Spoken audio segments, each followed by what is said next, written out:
नमस्कार, मैं संदीप कश्यप और आप देख रहे हैं न्यूज ट्रैक। अब हम आपको दिखाते हैं न्यूज ट्रैक फटाफट।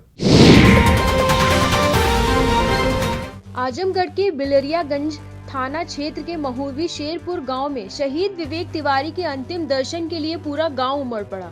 तिरंगे में लिपटे गांव के बहादुर बेटे का शव देखने के लिए हर कोई आतुर था।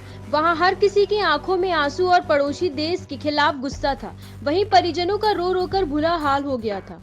पिता हरिनारायण तिवारी बेसुध थे। शहीद की पत्नी को घर की महिलाएं संभाल रही थी। ग्रामीण भारत माता की जय के साथ जब तक सूरज चांद रहेगा विवेक तुम्हारा नाम रहेगा के गगनभेदी नारे लगा रहे थे। शहीद विवेक तिवारी की 2 साल पहले सीमा सुरक्षा बल में नियुक्ति हुई थी।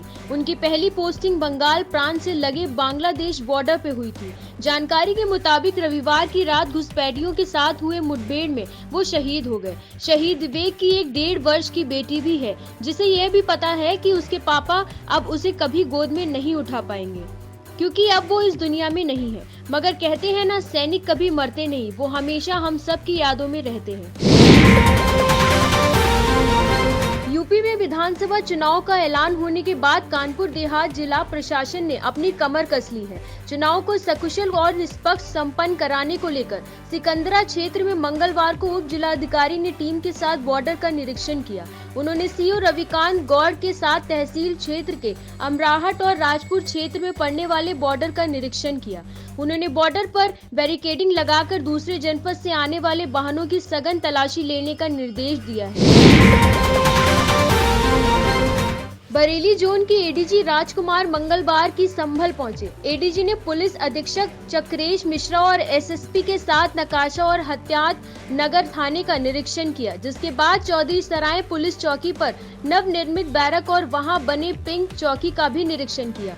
थानों में बनाई गई महिला हेल्प डेस्क से महिलाओं से संबंधित दर्ज शिकायतों के मामले की जानकारी ली। एडीजी राजकुमार ने पुलिस कर्मियों को निर्वाचन आयोग के निर्देशानुसार कोविड-19 नियमों के साथ शांतिपूर्ण और निष्पक्ष चुनाव संपन्न कराने की बात कही।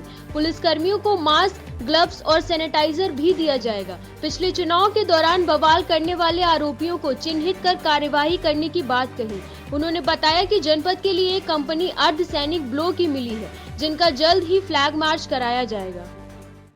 जी, अति संवेदनशील बूथ और वल्नरेबल हैमलेट्स वगैरह का चिन्हीकरण हो गया है और आने वाले दिनों में, क्योंकि डायनेमिक प्रोसेस है, आने वाले दिनों में जैसे जैसे प्रत्याशियों की घोषणा होती रहेगी उसके आधार पर उनकी क्रिटिकलिटी और उनकी सेंसिटिविटी का हम लोग रिव्यू करते रहेंगे। जिला पूर्ति अधिकारी स्वीटी कुमारी ने मंगलवार को टुंडला क्षेत्र के गोल्डन सिटी में सीमा देवी के मकान पर छापा मारा। छापेमारी के दौरान करीब 300 कुंटल से अधिक चावल मिले। वहीं मौका देख मजदूर मौके से भाग निकले। जिला पूर्ति अधिकारी ने बताया कि जब्त किए चावल की जांच की जाएगी, उसके बाद दोषियों के खिलाफ मुकदमा दर्ज कर सख्त कार्रवाई की जाएगी। मकान मालिक विशाल सिंह ने बताया कि उन्होंने करीब 6 माह पूर्व ये मकान दया किशन को किराए पर दिया था, जो गांव चूल्हावली के रहने वाले हैं। बहरहाल मौके से 705 बोरियां चावल बरामद हुई हैं। एक बोरी में करीब 60 किलो चावल है। ऐसा माना जा रहा है कि इन चावल को बाहर भेजने के लिए गाड़ी में लादा जा रहा था।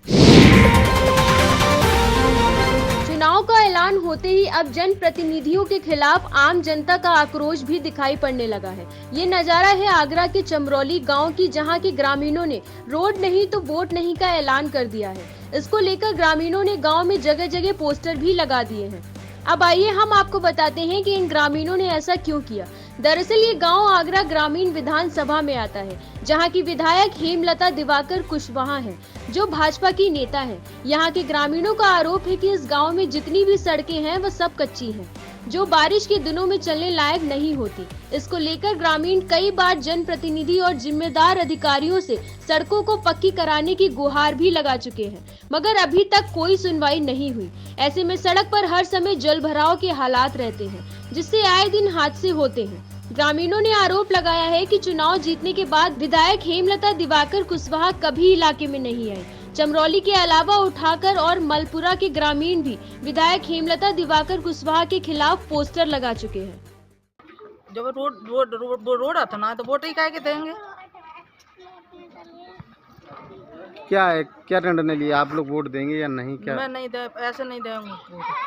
कोई नहीं देगा पूरे गाँव ऐसे कोई नहीं देगा वोट, जब रोड नहीं बनेगा तो रोड डरवा दे, वो वोट मिल जाएंगे। ये बैनर लगे हुए हैं चुनाव बहिष्कार के। ये पूरा गांव जो चमरौली क्षेत्र है पूरा पीड़ित है इस जल भराव से, और इस दलदल में जो गांव रह रहा है और ये झेल रहा है। इस क्षेत्र के अंदर 5 साल व्यतीत होने के बाद भी जनप्रतिनिधि ना तो कभी आई और ना देखा कभी क्षेत्र में जनता कैसे रह रही है और कैसे माहौल में रह रही है, जी रही है। यूपी के रायबरेली में बुधवार की सुबह एक बैंक कर्मचारी की गोली मारकर हत्या कर दी गई है, जिससे इलाके में सनसनी फैल गई है। मृतक की शिनाख्त 34 वर्षीय जयप्रकाश पाल के रूप में हुई है, जो बैंक ऑफ बड़ौदा में पीओ के पद पर कार्यरत थे। जानकारी के मुताबिक मिल एरिया थाना क्षेत्र के मलिक मऊ चौराहे के पास सारस होटल के पीछे किराए के कमरे में रहते थे, जबकि इनका मूल निवास भवानी नगर सुजानपुर थाना चकेरी कानपुर नगर है। सुबह करीब 8 बजे घर के बाहर रोड पर पड़ा देख मोहल्ले वालों ने डायल 112 पर सूचना दी, जिसके बाद डायल 112 सहित थाने की भारी संख्या में पुलिस मौके पर पहुंचकर शव को कब्जे में लिया और उसे पोस्टमार्टम के लिए भेज दिया गया। जुड़े रहिए न्यूज ट्रैक के साथ। नमस्कार।